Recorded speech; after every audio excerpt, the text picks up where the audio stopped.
मेरे इस चैनल पर आने वाले सभी दर्शकों श्रोताओं को मेरा सादर सप्रेम नमस्कार। वीरमंगल पांडे से सुभाष चंद्र बोस 1857 से 1947 का लगभग ये 90 वर्ष का जो समय मैंने आपके सामने रखा, इस बीच के वो महान क्रांतिकारी, वीर क्रांतिकारी, जुझारू, ऐसे वो महान लोग जो देश की आज़ादी के लिए स्वयं को आहुत कर गए, नौछावर कर गए। सुभाष चंद्र बोस तक हम बार बार आएंगे, पर अभी इस बीच के लोगों तक हम जो छूट गए हैं उनको भी लेंगे। लेकिन 1857 से 100 वर्ष हम थोड़ा पीछे जाएंगे। इन 100 वर्षों में मोटी मोटी बातें, ईस्ट इंडिया कंपनी की एंट्री के बाद जो कुछ हुआ उसको 1857 से पहले का एक पूर्व एक दृश्य आपके सामने आना जरूरी है। भारतीय क्रांति आंदोलन एक दिन में और एक महीने के लिए, 10-20 साल के लिए नहीं हुआ भाई। अभी तो मैं अंग्रेजों का लूंगा और आज ईस्ट इंडिया कंपनी की एंट्री से आगे बढ़ूंगा तो ये 1757 से 1947 तक का, 1757 से 1947 तक का लगभग 250 वर्ष का कार्यकाल मैं आपके सामने रखने जा रहा हूं। और इसके बाद 100 वर्ष मैं आपका लेता रहूंगा, इतिहास का लेता रहूंगा। और उन 100 वर्षों के अंदर जिन महान लोगों ने देश की आज़ादी के लिए कभी मुगल, कभी पठान, कभी तुर्क, कभी अफगान, कभी फ्रेंच, कभी डच, कभी इंग्लिश, सबके खिलाफ बराबर युद्ध किए, लड़ाई की, वीरता के साथ लड़े, गुलामी ऐसे स्वीकार नहीं की। हाँ, वो बार बार सब लोग क्यों आए और हम लोग बार बार देश के किसी न किसी कोने में गुलाम क्यों होते रहे, ये अलग विश्लेषण का, आत्मनिरीक्षण का और ऐतिहासिक तथ्यों को आगे सामने रख करके समझने का विषय है। लेकिन मेरा विषय आज ये है कि मैं 1757 से 1857 तक आपको लेके जाऊं। सन 1757 में जो प्लासी का युद्ध हुआ, उसमें सिराजुद्दौला की पराजय के बाद ईस्ट इंडिया कंपनी ने मीर जाफर और मीर कासिम को भारी भरकम धन देकर, कई तरह के प्रलोभन देकर, जिस प्रकार से उन्होंने, ईस्ट इंडिया कंपनी ने उनको अपनी तरफ कर लिया था। और प्लासी के युद्ध के अंदर 1757 में सिराजुद्दौला की हार हुई थी, पराजय के बाद इन दो लोगों को, मीर कासिम और मीर जाफर को, ईस्ट इंडिया कंपनी ने अधिकार क्या दिए? मेदिनीपुर, चटगांव, वर्धमान। चटगांव आज बांग्लादेश में है, तब का भारत, तब का एक ही बंगाल था। और मेदिनीपुर पिछले दिनों बंगाल इलेक्शन के अंदर आपने बार बार सुना होगा नाम। और तीसरा वर्धमान, वो भी आज इसी बंगाल में है। इन 3 क्षेत्रों का लोगों से जबरदस्ती मालगुजारी वसूलने, टैक्स लेने, और इस प्रकार से इनको कहा गया था कि आप जो चाहो इनसे ले लो, ये सब आपका। उनको इनाम दे रहे थे अंग्रेज। और उन्होंने बलपूर्वक अभियान चलाया, बड़ी सख्ती के साथ, बहुत भयानक अत्याचारों के साथ।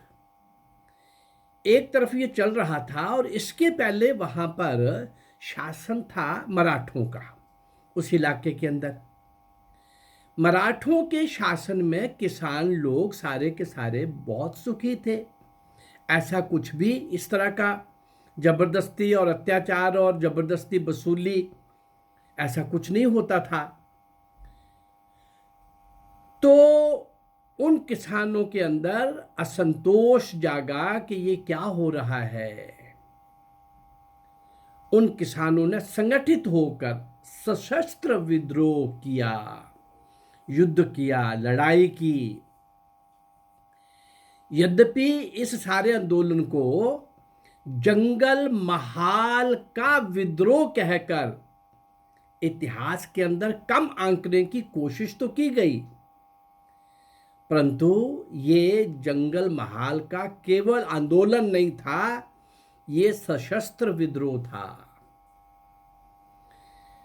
यहां से आने वाले समय में राष्ट्रीय महत्व को, यद्यपि इस क्रांति को कम आंका गया, परंतु उस तरफ कहना चाहिए 1857 के विद्रोह की तरफ, युद्ध की तरफ, क्रांति की तरफ, विद्रोह तो नहीं कहेंगे हम, उस तरफ उसकी नींव 1757 में ही बंगाल के अंदर रखी जा चुकी थी।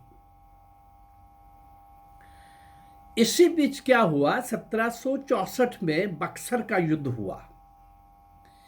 बक्सर के युद्ध के अंदर ईस्ट इंडिया कंपनी ने मुगल सम्राट के साथ एक संधि की, और बक्सर युद्ध में भी ईस्ट इंडिया कंपनी का हाथ ऊपर रहा था। तो उन्होंने उस समय के मुगल सम्राट के साथ इलाहाबाद संधि के नाम से एक संधि की। उस संधि के अनुसार ईस्ट इंडिया कंपनी को यह अधिकार मिल गया, संपूर्ण बंगाल, बिहार और उड़ीसा, आज के तीनों के प्रांत,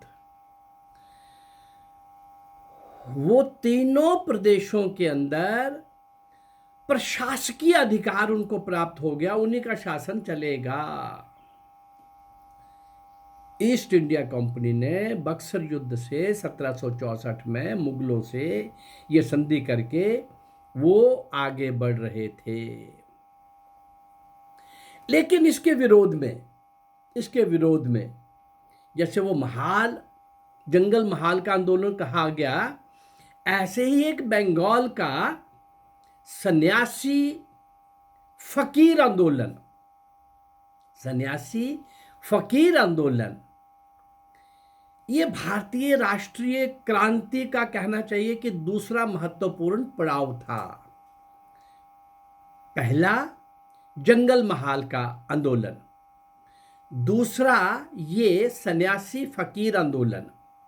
अब इसके अंदर क्या हुआ था, वास्तव में हुआ क्यों कि इस इलाके के अंदर भूखमरी से तड़पते और अकाल पीड़ित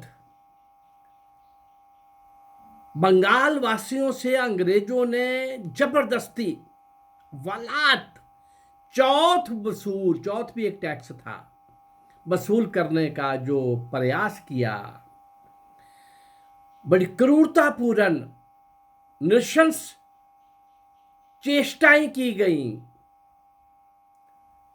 साधु संतों के सशस्त्र प्रयास ने चुनौती दी अंग्रेजों को। वो सारा साधु संतों का, सन्यासी फकीर आंदोलन का, सशस्त्र क्रांति का अगर आपको ठीक से और पढ़ना हो तो 1882 में 1882 में बंकिम चंद्र चटर्जी, भारतीय क्रांति के वो भी एक स्तंभ हैं। 1882 में उन्होंने एक उपन्यास लिखा आनंद मठ के नाम से। उस आनंद मठ के अंदर, उस आनंद मठ की पुस्तक और उपन्यास के माध्यम से भारत के लोगों को नई जागृति, नया उत्साह, नई प्रेरणा वो तो आई ही, परंतु एक नया घोष मिला जो उस क्रांति में, उस आह्वान में, उस प्रयास में किया गया। और वो था वंदे मातरम।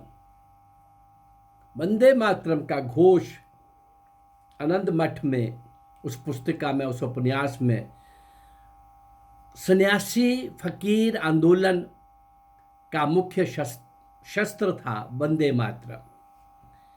और ये वंदे मातरम का घोष कितना आगे गया और भारत की क्रांति में और क्रांतिकारियों का मुख्य मंत्र बन गया, एक अमोघ मंत्र बन गया,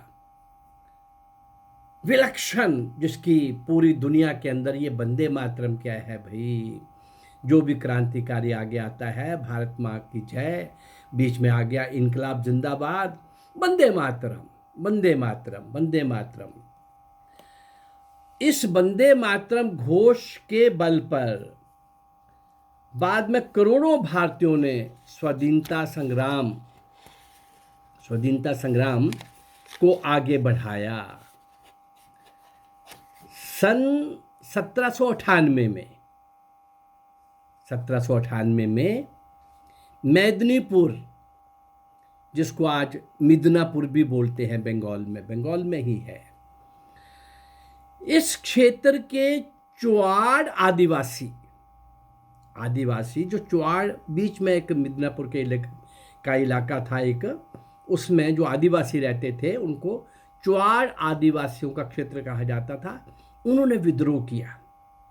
किसके नेतृत्व में? दुर्जन सिंह के नेतृत्व में। ये चुआड़ का जो आदिवासियों का क्षेत्र था, रायपुर के 30 गांव की जनता ने स्वायत्त प्रशासन के लिए, रायपुर की 30 पंचायतों ने स्वायत्त प्रशासन के लिए, कि यहां किसी का राज नहीं चलेगा, उन आदिवासियों ने कहा कि ये हम ही यहां राज चलाएंगे, यहां कोई नहीं आ सकता। और ये 1798 में दुर्जन सिंह के नेतृत्व में एक बहुत बड़ा प्रयास हुआ। और ये जो आगे रायपुर के इन 30 गांव ने, चुआड़ आदिवासियों का तो हुआ, रायपुर के 30 गांव का ये जो हुआ, ये शिरोमणि रानी थी, रानी का नाम था शिरोमणि, उसके नेतृत्व में स्थानीय क्रांतिकारियों ने मिल करके उस रानी के नेतृत्व में अंग्रेजों के खिलाफ एक और बिगुल बजा दिया। उसको उन्होंने एक, यद्यपि ये जन आंदोलन था और ये भी शस्त्र विद्रोह था,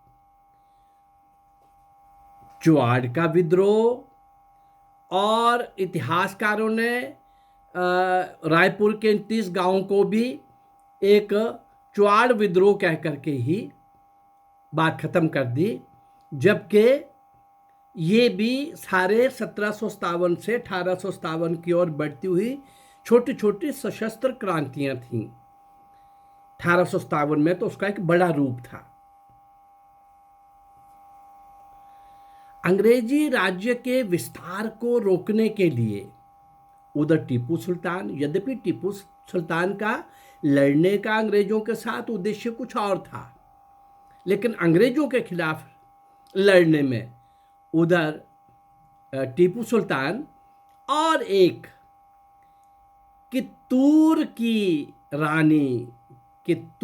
रानी चेन्नम्मा के बलिदान को भी भुलाया नहीं जा सकता भाई।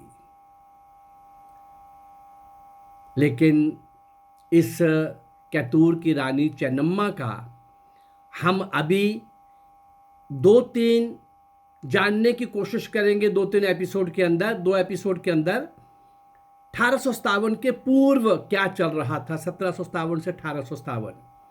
हर घटना की डिटेल को नहीं लेंगे, लेकिन इतिहास उस समय का आपके सामने लाने की कोशिश करूंगा।